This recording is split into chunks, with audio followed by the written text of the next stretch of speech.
Record button. Okay. Now very we are good. all yours, Reverend Laura. Got it. Thank you so much for being back with us and Oh, and just your presence is a healing presence in every which way that I can think of. So you are giving us this morning, and we so appreciate it. And we know that it is a treasure to have you with us today. Thank you very much. thank you. It's such a treasure for me too, to be back in the ethereal internet space with you, and to see so many wonderful faces again. Oh, I wish I could see you all who are there in the sanctuary, but hello. And to see you all, even just if it's just your name, or initial online. And somebody, Debbie, has put up some beautiful, looks like dogwood, pink dogwood or something. Anyway, I don't know, it might not be, but no, it's not dogwood. Dogwood has four petals. Anyway, it's lovely. Whatever it is beautiful. And it's just great to share this with you. I've been joyfully anticipating this time with you all week. And this next week, Larry and I will be going to Mexico for a month there. And I'll be doing for them basically what I was doing for you. Working it for that group. I'll be doing the world religions with them. And it's just such a beautiful experience because I've been thinking of you all, I've been holding you in my heart, knowing, just knowing, because this is where the knowing comes from, you know, just knowing that you are walking a good path and a right path and a righteous path spiritually, and as you keep growing and moving forward, I just see that happening for you. Okay. So our subject is sacred space. In a little bit, there is a song I composed some years ago, that is a framework for this talk. In a little bit, we'll be sharing it together. You can stay on mute, but I'll be singing it, and you can just sort of join me as you feel led to do so. But first, I'm just checking in with you about sacred space. Now, when you hear the word sacred space, just think about what that means, or the term. Just think about what that means for you. And I invite you right now, in your mind and in your heart, and if you have to close your eyes to do it, that's fine, to go to a favorite sacred space for you. It might be in a temple, it might be at home in a corner of the house, it might be in nature. Just go to that space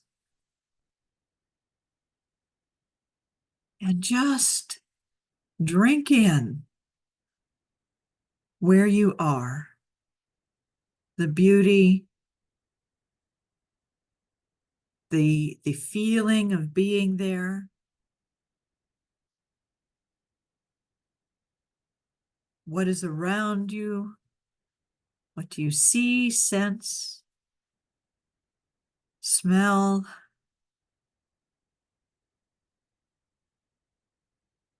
How does it feel? And just be there for a moment.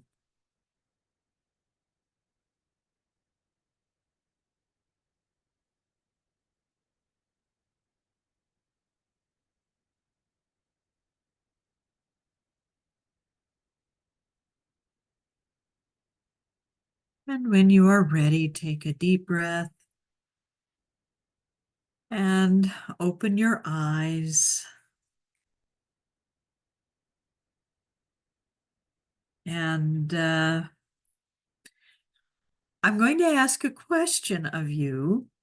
If you're in the sanctuary, just shout it out. If you know the response, and it needs to be a brief response.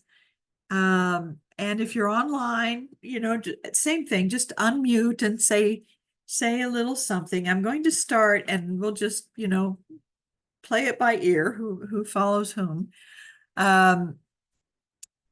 So a sacred space for me is my own backyard, where I sit in the mornings after the morning walk and I have a cup of tea and the birds are, awake and active and flitting all around. And my cat is sitting, I don't let her out, but she sits at the kitchen window with the screen open. I mean, with the window open and the screen, she sits at the screen right behind me. So that's how she shares the space with me. And I'm sitting on my back deck and just drinking in the beauty of the clouds, the blue sky, the breeze blowing through the trees, the gardens, because I can see my garden and the neighbors' gardens. And it's just a beautiful, beautiful, peaceful spot. It's my sacred space for starting the day. Now, I was too lengthy, but how I would sum that up is my sacred space is my own backyard.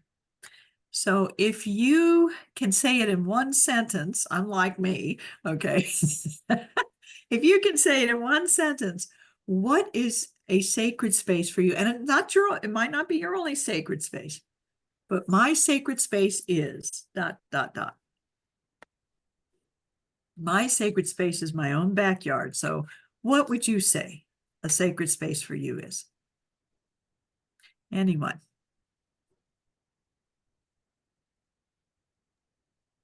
My sacred space is nature. Yes. Oh, Pauline, you're on mute there, Pauline. I can see you speaking. My space also, my sacred space, it's also nature, sitting in the living room and just looking at the trees and the green outside. Beautiful. Beautiful. Yes, Debbie. Okay. My sacred space, as people probably know, is Dolly. Dolly Parton, my dog. And we get up every morning and we listen to, I have my coffee, listen to Eckhart Tolle and cuddle and snuggle. Beautiful. Beautiful. All right. All right. Okay. Anyone else before we move on?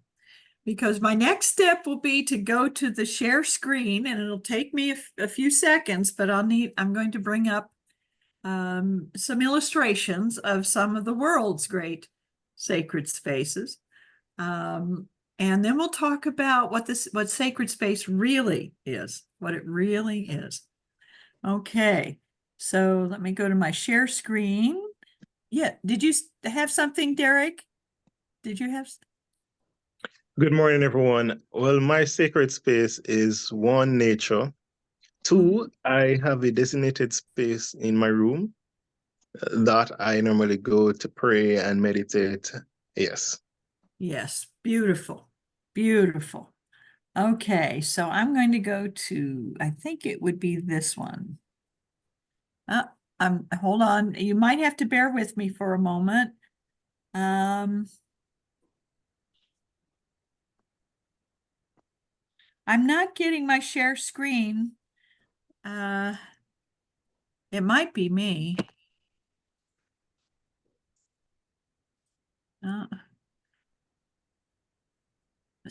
There it is.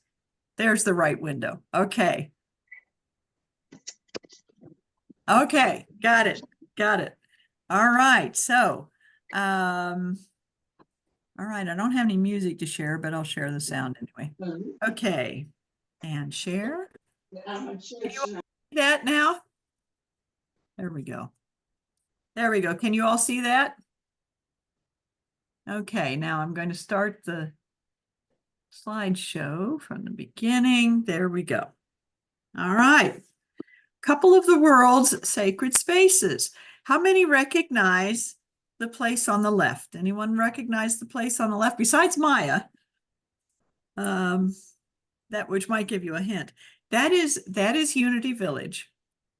That's the Unity World headquarters.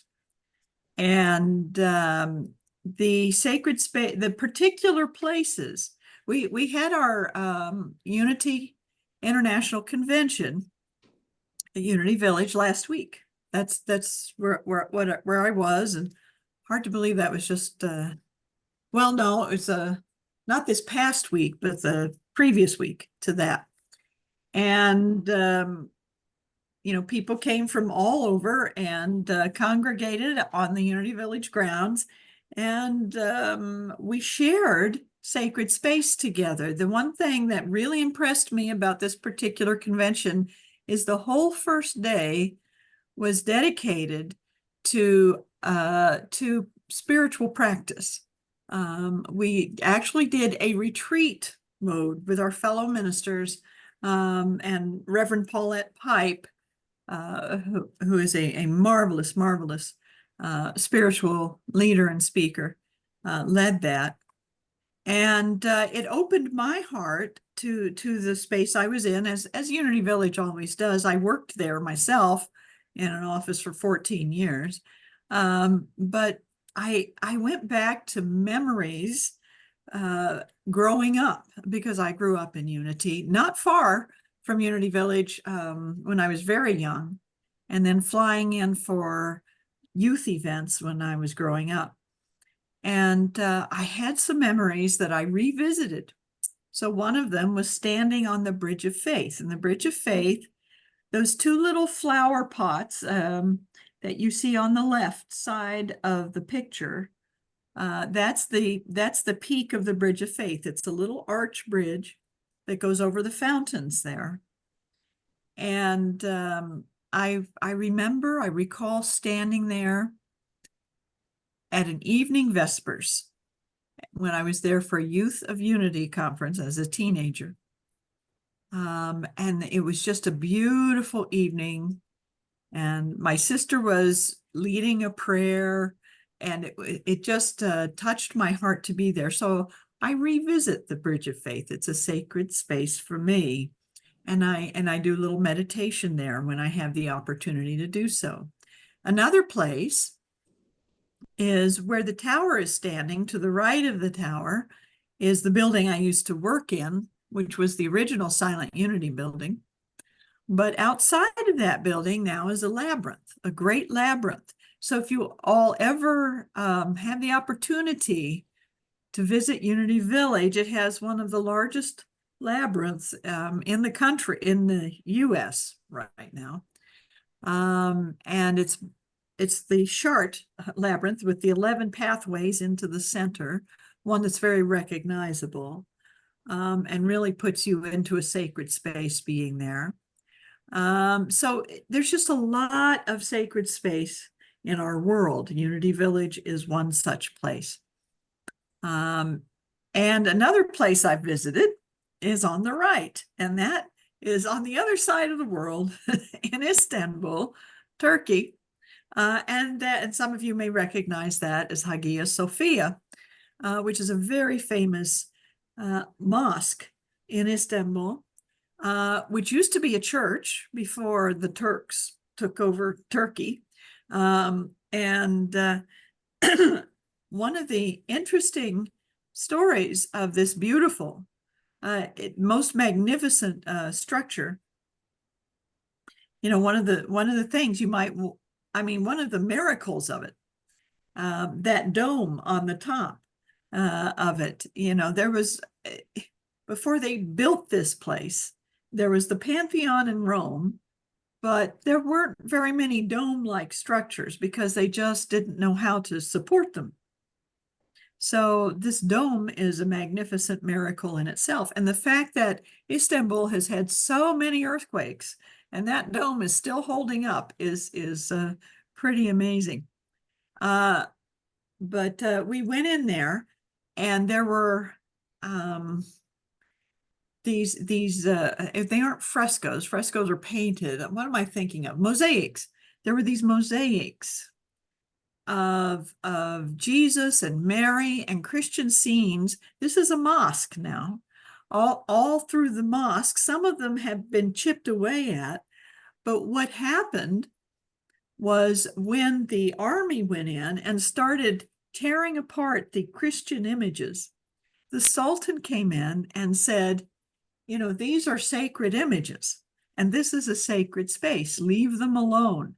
And so those Christian images still are in the mosque, and now the mosque itself is a place for the public to visit. So it really is a place that brings all people from all backgrounds together, as is Unity Village, a place that brings all people from all backgrounds. And for me, that's one definition of a sacred space, a place that brings all people from all backgrounds together. Okay.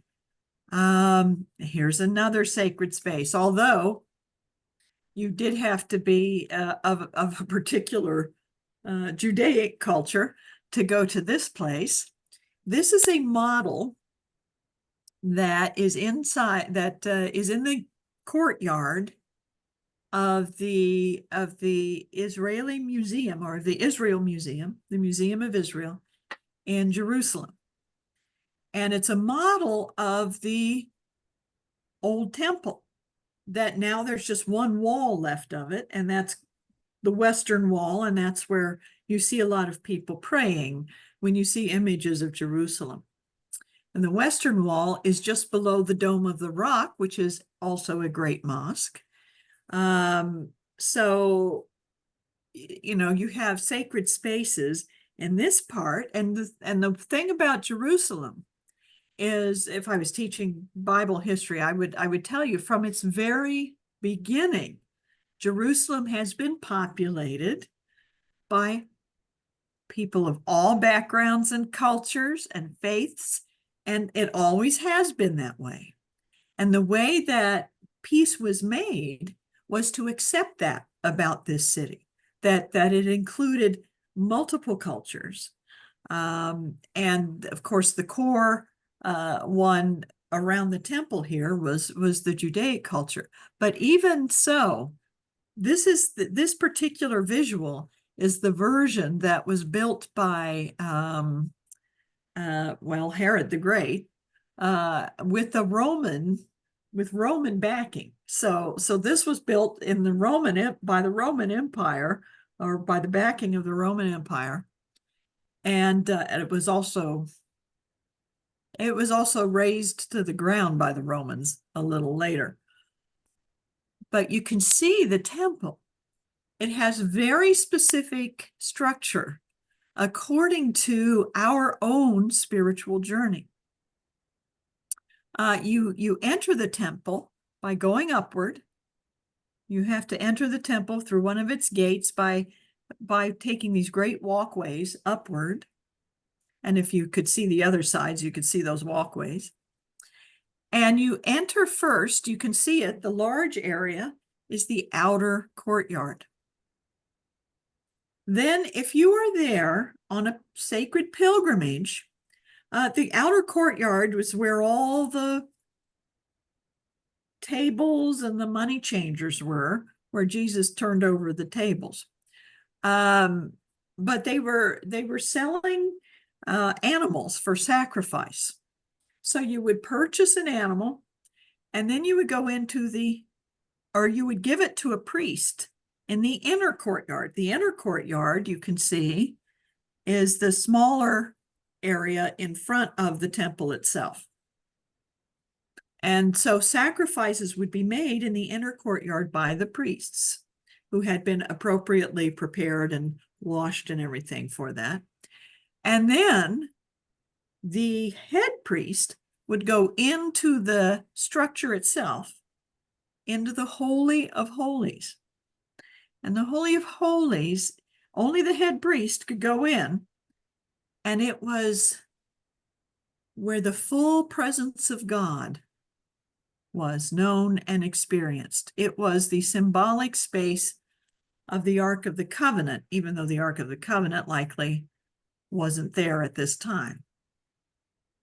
My professor, my first religion professor, said that when I wrote a paper that said God is all goodness and light, he said, well, if God is all goodness and light and everywhere present, what about the Holy of Holies in the ancient Jerusalem temple, which was a dark, empty space where the full presence of God was?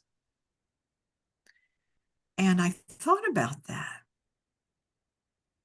And I thought, the divine, the universal, the great spirit, whatever it is we want to call it.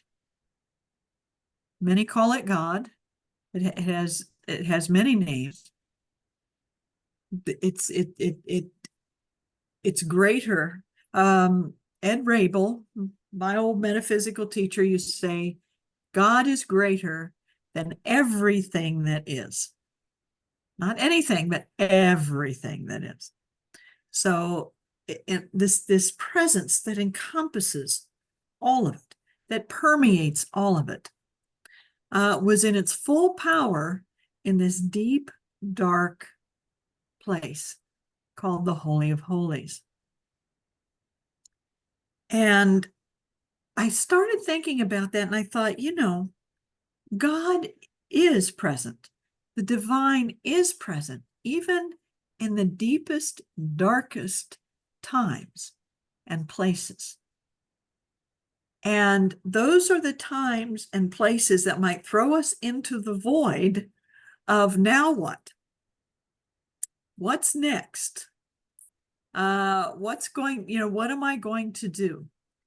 And that is where God is most strongly present, when we are in that void of just wondering and open to what might be next. So the temple in itself is the illustration of how we go about touching that presence, going into the Holy of Holies, what the Unity writer, not Imelda Shanklin,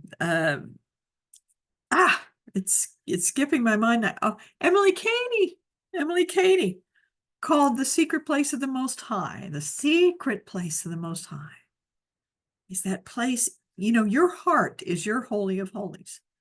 Your heart is your Holy of Holies. Your inner courtyard are the thoughts that you give to God. The thought process, the prayer process. When we affirm, affirmations are Godward thoughts. They're God-directed thoughts. They are there to align us with, again, whatever it is we call God. We don't have to call God God. But whatever it is we call that universal presence, affirmations are there to align us with that universal power, that universal presence. That's our inner courtyard, is when we focus on prayerful thinking. Our outer courtyard is everything, all the busyness and all of the money exchange, all of the business of life that goes through our heads. It's all of our opinions, all of our, people were, the outer courtyard was always very active, very full of people, chatting away, talking about this or that or the other thing. Those are our chatty thoughts, filling the outer courtyard of our awareness. So we go from the outer courtyard, we lift our thoughts in prayer, and they take us to the Holy of Holies, that deep void in which nothing exists or nothing exists yet except in potential, where everything exists in potential. And so if you're in the void or in transition or something has challenged you, and I know something has challenged you all recently, you are in a most sacred space. You're in an incredibly sacred space where possibility abounds. And how do we tap that possibility? And that's where my song comes in. When I was working on my master's degree, and I was learning about the many communities of early Christianity that began. Francis, the order that he started, Benedict, the order that he started, even the stories of Patrick of Ireland, who, you know, they say he drove the snakes out of Ireland. Well, geographic history tells us there were never any snakes in Ireland. So what it was he centered Ireland on the presence of one God. And he did that, and he drove all the, you know, other stuff away or discouraged it. And he did that, first of all, by being peaceable and friendly with the people who were already there and with their culture. And what he did is he started setting up these communities. And again, these communities were where people came and they helped each other, just like the early Christian communities in the Bible. They helped each other. They supported each other. So you could be an extremely wealthy person. You could be a person with nothing to your name, and you could come into this community and you would have a mutual respect and relationship with everybody in it. This is what spread Christianity. It's like going to the inner courtyard and giving the this is when animal sacrifices were still done. After the destruction of the temple, by the way, no more animal sacrifice, just so you know, in history, in the history of Judaism. What happened in Judaism was the authority became the Torah, and the sacrifices were personal sacrifices. They were they followed scripture, but they were fasting and surrendering ourselves to God in that sense. And it carried through into the Christian traditions of these communities where everybody was there for everyone else's good, including their own. So this inspired, I just got this inspiration for a song, and I called it Sacred Space. And now we're going to sing the song together. You can stay on mute if you want to. I'll sing it as best as I can online. I would play it for you, but the keyboard doesn't sound very good online. So I'm just going to sing it. And you can sing along as you catch on. We're going to do like one verse at a time. The chorus will always be the same chorus. And here's a song.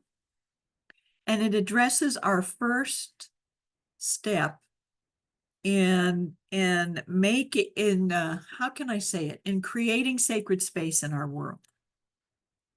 Okay, which is to give it all to God. All right, and here's the song. There's a simple truth that the wise ones have known throughout all time and place. When I give to God all I am and I own, where I am is a sacred space. And here's the chorus. And I know in my heart, through all challenge and change, underneath is abiding grace. As I look for God's love in the people and things who are here in my sacred space. So the first step in creating a sacred space is give it all to God. when the animals were brought to the inner courtyard, it was a symbol of the person's total possessions. What we have since called a symbol of our total possessions is a tithe, you know, and we find different ways, different places to tithe, but that 10% started to represent all that we had as an act of giving.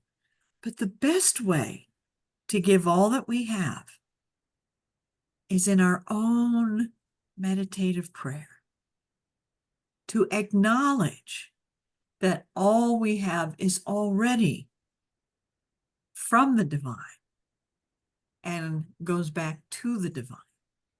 And so we have this prayer.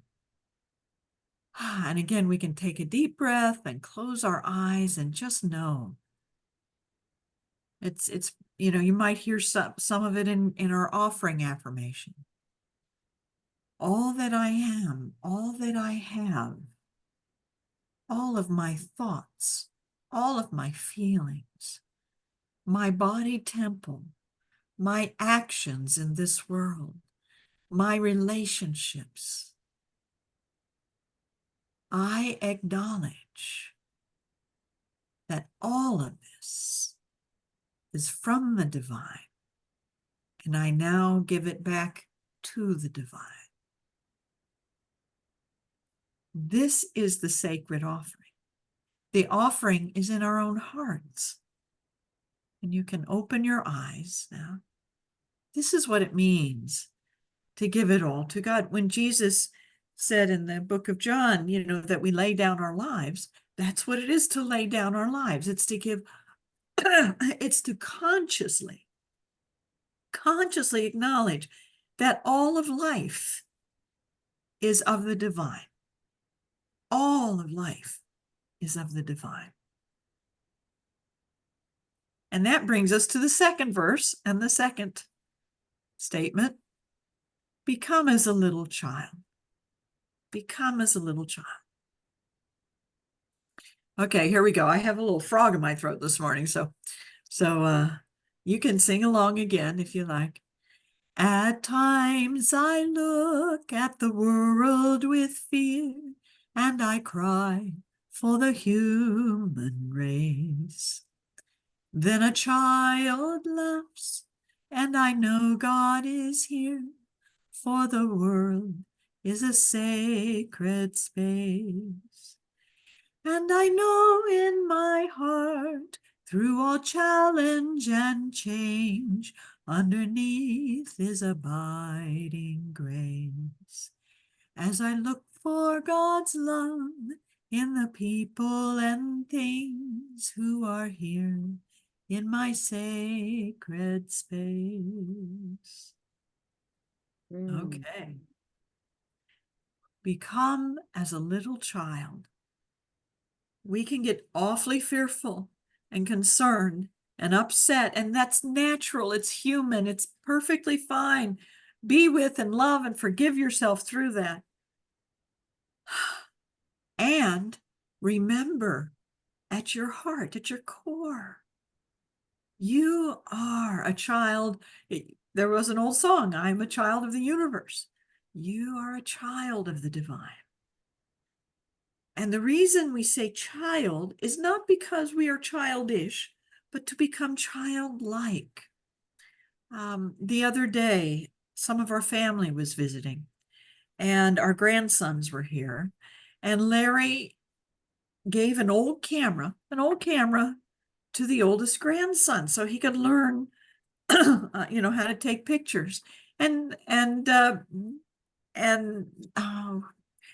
Carter is 12 years old, but still has that childlike enthusiasm about things. So he took that camera and he was taking pictures of everything, everybody. You know, he was just walking around.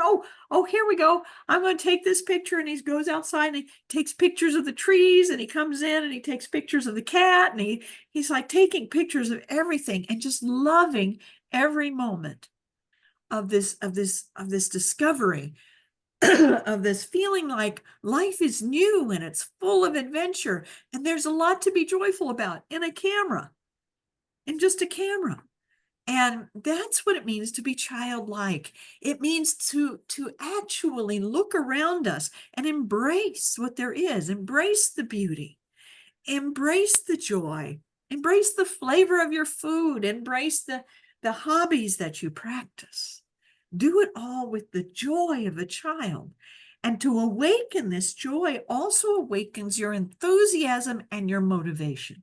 And when your enthusiasm and motivation are awakened, then you are giving yourself to the activity that prospers, that blesses, that attracts the good you are seeking. So become as a little child. One of the great teachings of Jesus, who liked to hang out with the children. When he said, suffer the little children to come unto me, suffer didn't mean what we think it means. It meant suffrage. It meant liberate them, free them up to come unto me. Free up your spirit. Get in touch with that childlike sense again. Let it be Christ-like in your embrace of life. And that enthusiasm will fill you with the ideas and the motivation to follow through on those ideas. Okay, become as a little child. That's the second one. Finally, the third verse. Serve others well. Now, I don't have to tell any of you who are online or in the sanctuary to do this. I mean, this is something that comes to you so naturally. That is exactly why you are where you are right now with us as a group. So here's the verse.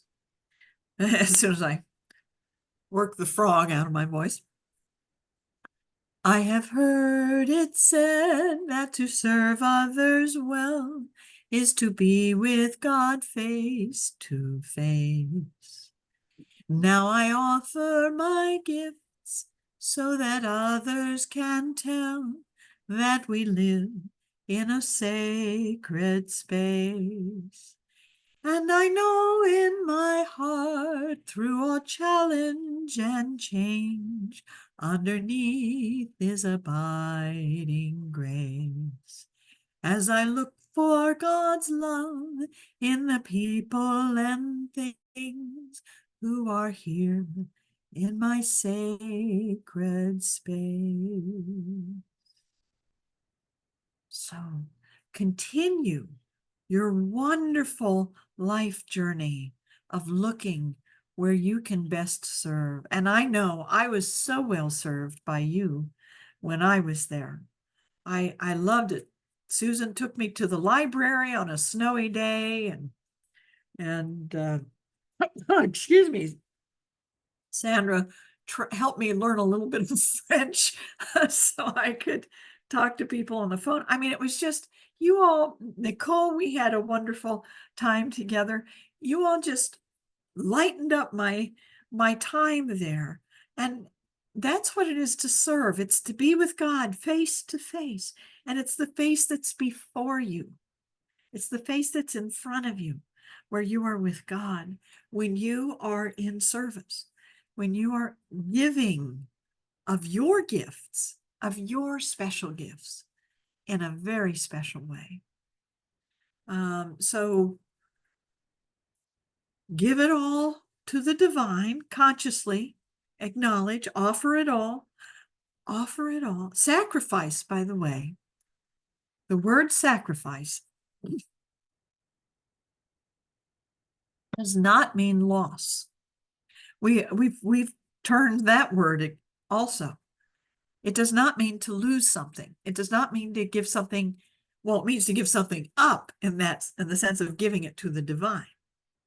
But sacrifice is from the Latin sacro and facio. And sacro means sacred, and facio means to make. Sacrifice literally means to make sacred. To make sacred. And the way we make things sacred is to consciously offer them to God, or to the sacred, the divine, the universal. That is how we do it. That's what sacrifice is. It's to make something sacred by offering it to the sacred. Okay. So, excuse me.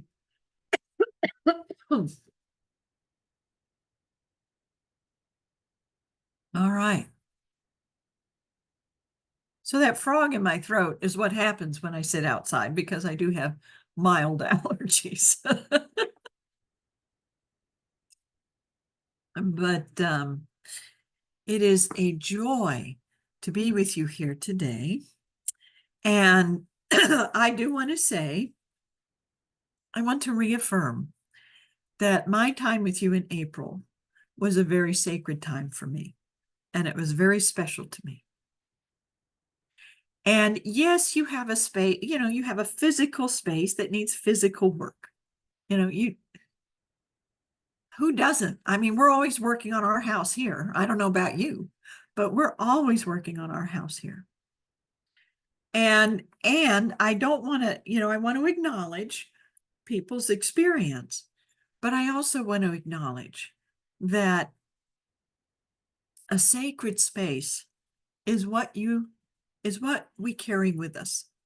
It's what you carry with you.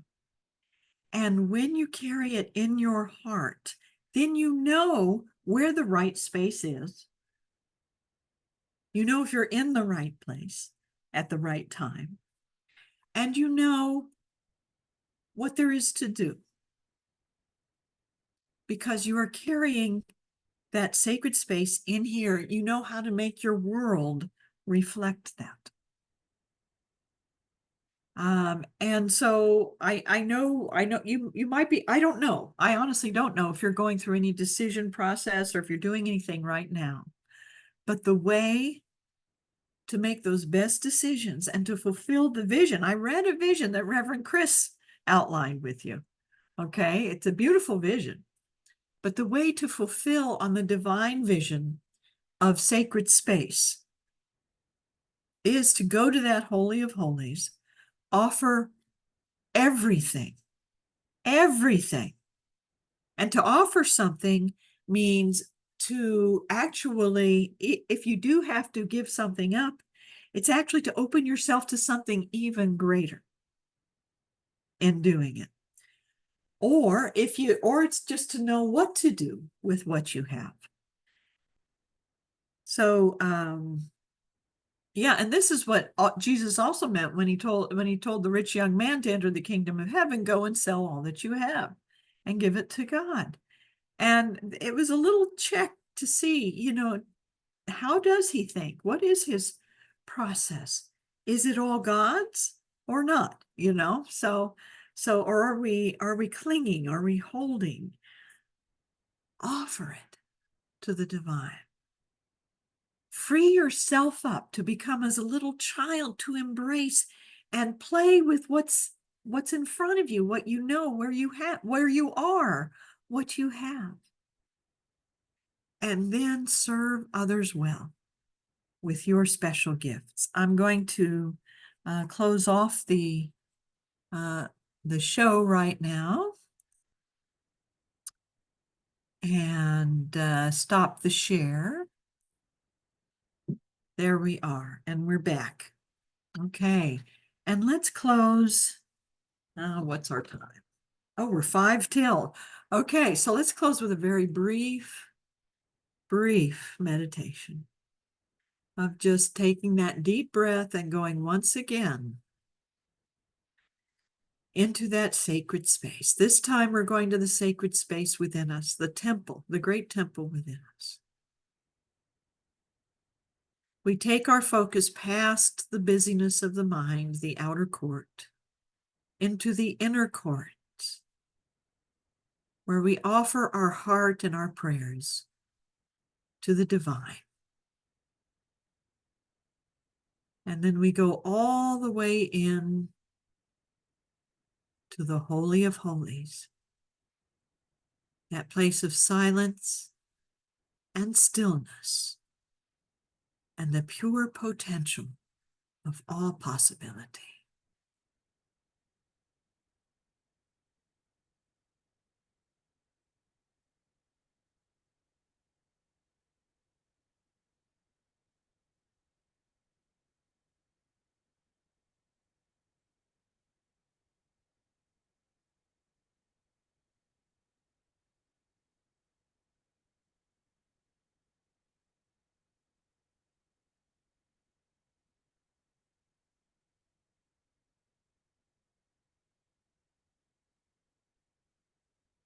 And take a deep breath.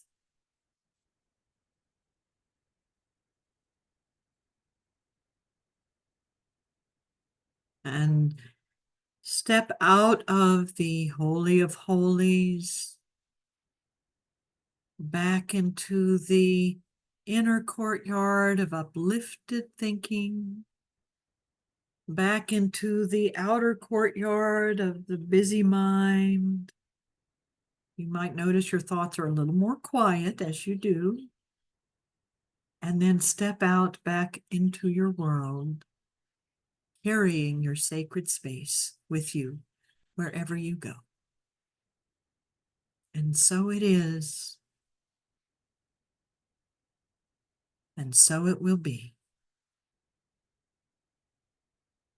In the name of the divine that dwells in all, what we call the Christ. Amen.